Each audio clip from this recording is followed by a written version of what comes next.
there is so much going on in the NFL that gets overshadowed by the Twitter conversation or just in general about the officiating and calls that look so obvious that aren't called. And there was a delay of game penalty that could have been called in Denver, just as for example. The Pittsburgh fans are still howling over the lack of a false start call that led to a touchdown that sparked Phillip Rivers' comeback. What can be done to fix this, Dean? Yeah, I think, and Mike suggested it, and I think it's something that we had discussed, in the past.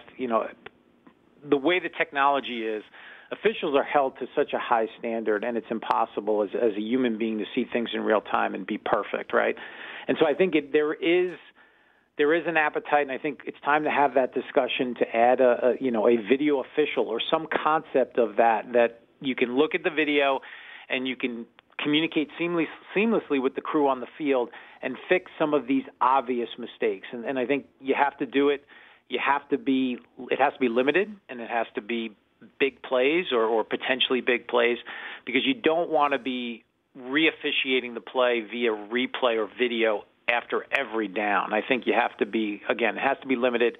I think we have to use technology to help the officials on the field because the game is just too fast to be perfect. So you're talking pre-snap penalties? What else would you throw into that? Yeah, I mean, a pre-snap penalty, I wouldn't want a video official looking for every twitch by the left guard on a 3-yard run. I think you have to, it would have to be the big face mask that's missed. It would have to be something, a false start that's missed on a touchdown, things like that can impact games and change outcomes.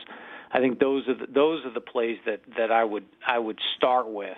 But you'd have to come up with a list of plays that you could look at and again, keep it limited. Dean, you're the man. Thanks for joining. When you come back to Los Angeles, I know you're out east. Let's get you back in studio, certainly Sounds around good, the playoffs. Rich. Thanks. You got it. That's Dean Blandino. The Rich Eisen Show, weekdays at noon Eastern on Audience.